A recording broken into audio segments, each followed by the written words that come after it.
how I learned to love the chaos in my life and use it for spiritual growth. See, life has always been unpredictable to me, and it was always a period of uncertainty and then a period of comfort, vary in length, but certainly constant in its rhythm. In this video, I'm sharing how I finally learned not only to accept the chaos and unpredictability, but actually love them. Here's the theory. Accepting the mess is actually the cheat code to living well. Fighting it, well, that's like trying to fold a fitting sheet in the middle of the hurricane. It's frustrating and it's certainly insulting to the gods of winds.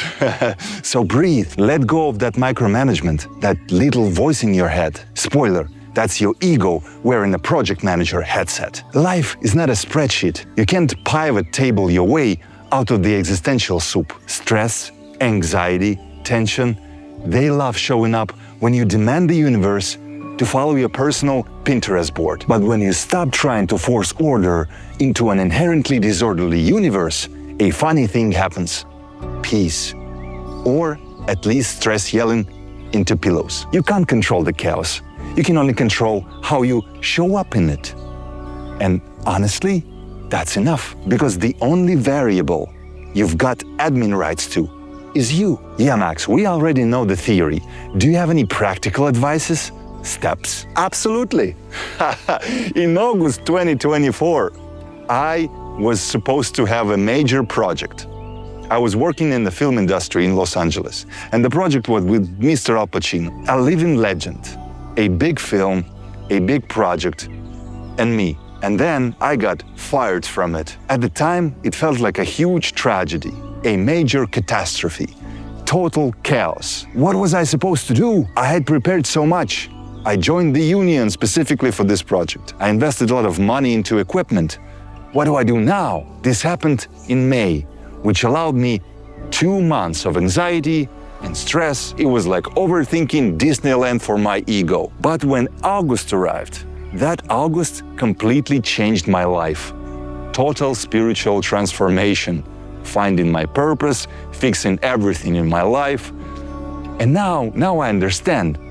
If I hadn't been fired, nothing would have happened. I wouldn't have transformed. I wouldn't have made the most important decisions or take the most crucial steps in my life. And I did. So that thing that seems like a tragedy at the time turned out to be a blessing in disguise. But of course, that's just one example. Definitely a vivid one, but still just one. I've had dozens of examples like this in my life. And every time some kind of shit happened at the first glance, every time something good would follow, 100%. But I didn't treat it like normal way of life, because to old me, that shit was bad. And every time the next shitstorm came, I was upset again, because every single time I thought to myself, oh, this storm is gonna last forever, I'm doomed. And time after time, life didn't teach me anything until something really striking happened. Transformation happened. And when that happened, I finally understood, yes, more storms will come. But now I totally understand. After every single one, again and again there's light. Again and again there's an upward turn after the low. Up after the low, hot after the cold, And I realized, if storms are inevitable, what can I do in each storm if I can't control the storm itself? But there's one variable I can control during a storm: my attitude toward it, my inner state within it. And suddenly, everything fell into place. I don't suffer anymore. Of course, it still hurts, but I stop suffering. We waste so much time trying to engineer the perfect path, some sort of a divine GPS that will reroute us to enlightenment with just the right left turn. But my dear friends, there's no right path. Just the one you're on. That's it. And guess what? That's the one you meant to walk. Nobody knows what's going to happen tomorrow. Not even your friend who reads too much astrology and thinks Mercury is in constant retrograde. And that's a good thing, because the rules are soft, the walls are wobbly, reality is less like concrete and more like mashed potatoes. It allows us to mold it. You and I have just as much shot at success, love, and spiritual stardom as the next person wearing yoga pants and manifesting Whole Foods parking lot for himself. So stop playing psychic. Burn your 5-year plan. Instead, create moments now. Build your life by being radically present, like a monk who also happened to run a startup. This moment, right now, is the only thing you can be sure of. So, show up like you mean it. Sometimes, the best way to stop spiraling in your head is to just get up and do something. Anything. Fold the laundry, write one line of that screenplay of yours. Buy a domain name for that business idea you'll maybe start next year. The second you take a step, any step, you trick your brain into thinking, hey, maybe I'm not doomed after all. And guess what? You're not. You're just chronically imaginative. Congratulations, you're human, and every human deserves happiness during storms. Happiness is free for all. I'm sharing my practical, tactical recipe of being happy during this storm. In my world, happiness is free for all. Number 1, meditation. I begin my day with a good 30 minutes meditation, right after the breakfast. No breath work, no right posture, nothing like that. I just sit, listen to my favorite movie soundtracks, I close my eyes and set up the alarm for 30 minutes. And I constantly coming back from my thoughts to stillness, that space between thoughts. You know, this is my daily anchor. No fancy apps required, just me being here and now. Chaos loses its power when we met with presence. Number 2, building momentum. This is super important. Then, after that meditation and breakfast and meditation, I make my bed. No shitting. For me, it's a small win, a symbol that I still have influence over my life. In a chaotic world, this tiny act gives me immediate proof. I can bring order to at least one small thing. Now that I made my bed, I go and wash my dishes. That dishes after the breakfast. And no kidding, guys, and I just keep quoting Forrest Gump over and over again, but you should get this idea. This movie is masterpiece. It's a metaphor to life. And because first of all, it's my favorite film, and second of all, it holds an infinite amount of wisdom.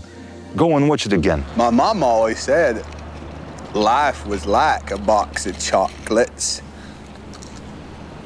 You never know what you're gonna get. You'll see it differently in your 20s, 30s, 40s. The movie never changes. What changes is you. So, remember that scene when he runs, and he just felt like running, and he starts running, and he reached the end of the street. When I got there, I thought maybe I'd just run across Greenbow County. And I figured since I run this far, maybe I'd just run across the great state of Alabama. And that's what I did. So you got the idea. The greatest takeaway is how you build momentum. One stupid small step will give you energy for another step, and then another, not so stupid. It's a snowball effect. It's a domino. And little did you know, you're already hitting the gym and rowing. And that's exactly what I do. I go to gym every single day. Why? Because storm or not, I exercise. No gym? Great. I'll just run and stretch in the middle of the street or in the middle of the woods, you know? Now I do squats. I can do it everywhere. Even in the prison cell, even in a trench, in a war. But luckily I'm here. No trenches, no prison cells. Anyhow, rain's outside. Do you think a little water is going to stop us? Mr. Rain, number 3, I drink more water. And guys, all of my advices, they might sound silly, you know, but just work with me. This whole thing might sound like useless crap. And it's supposed to be like that, especially when you're depressed. When you're in crisis, everything Sounds like, of course, drink more water, next video. But guys, it would certainly sound stupid to me, old me, until it didn't. I tried, it helped, and I noticed the pattern. How do I notice the pattern? Number 4, I journal. I take time every day to check that small boxes in my habit tracker and do small wins. Like, did I drink a lot of water? Check. Did I exercise? Check. Did I journal? Check. Then I vomit all of my feelings to paper. I try to name how I feel, I write it down, or say it out loud, or if I'm unable to name the feeling, I'm just writing whatever comes in mind first. And sometimes I'm out of this journal. The journal, I might forget the journal, but I never forget my voice recorder. It sits in a car, it basically wraps around my chest. That awareness prevents the emotional hijacking later. Number 5, I'm getting more sunlight. I would go to the park and read a book, or just go to the park and exist in that park under the sunshine. Then I check that sucker off out of my journal. Did I get enough sunshine? 10 minutes at least. Number 6, and that's my favorite.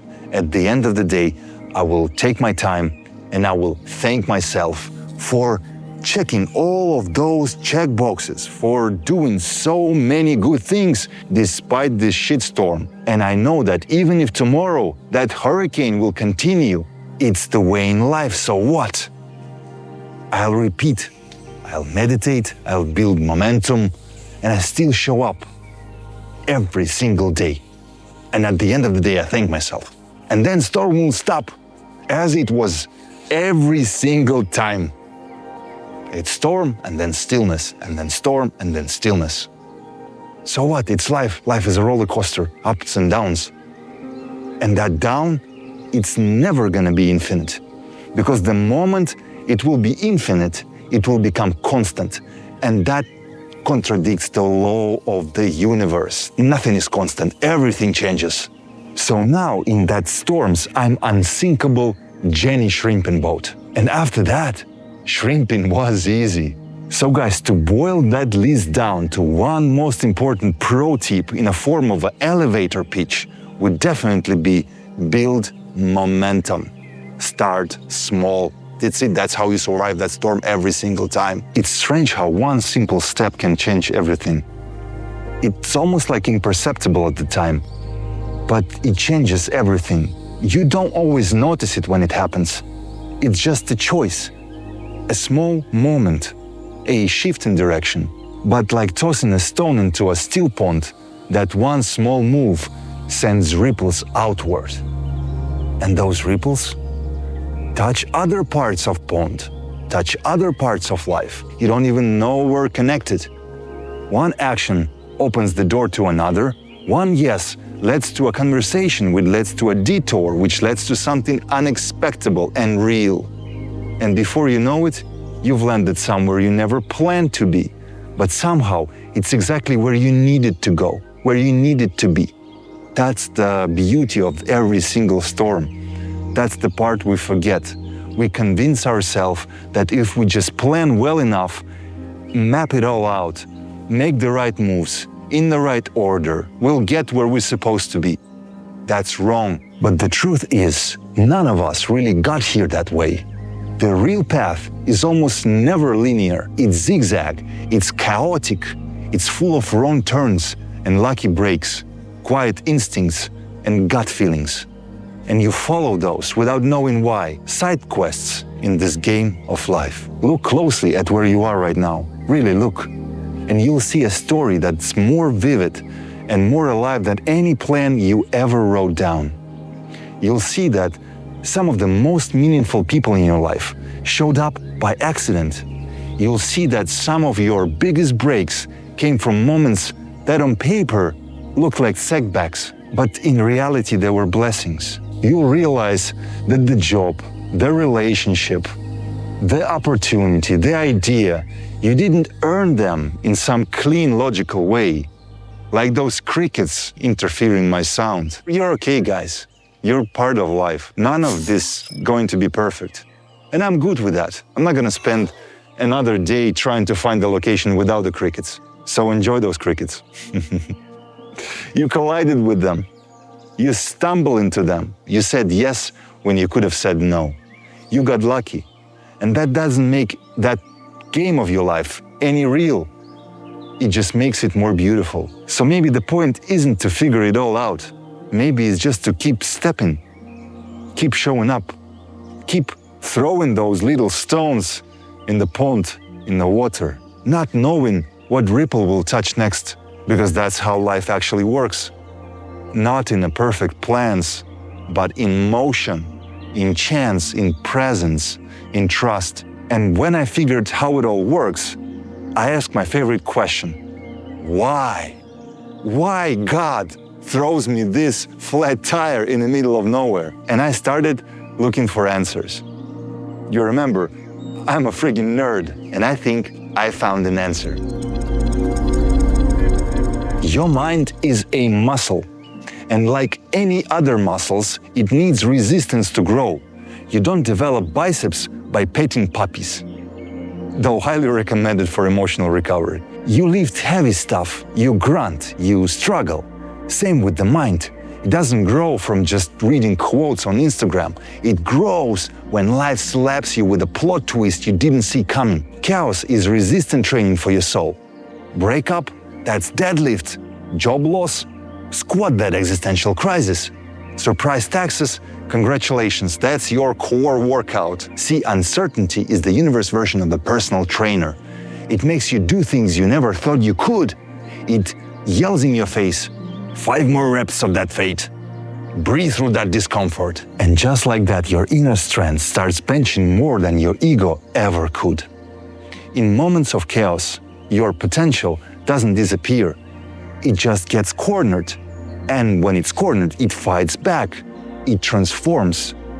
It invents new synaptic fireworks you didn't even know you had. So you don't become strong in calm. You realize how strong you are when the calm is nowhere to be found. So next time life throws you into a spiritual gym, don't skip that leg day. You don't really know how strong you are until life gives you a pop quiz in survival, with no warning, no study guide, and the Wi-Fi is down. But here's the secret. You are built for this. Evolution didn't carry your DNA across stone ages, ice ages, heartbreaks, and dial-up internet just to drop the ball now, you know? You're the living, breathing result of resilience. Your ancestors survived saber-toothed tigers. You can't survive an awkward job interview, trust me. There's a superpower inside you. Let's call it improvisation under pressure. And it doesn't need a cape. It kicks when you stop thinking and start moving. When you stop Googling how to fix your life in 30 days and actually take a step, even a messy one. That steps would activate something. It whispers to your soul, I'm still here, let's go. Because you were never meant to have it all figured out. You were meant to keep it going. With your scrapes and your scars and your shaky hands. And somewhere along the way, you realize you're not broken. You're forged. Inside each of us lies a version of ourselves we haven't met yet.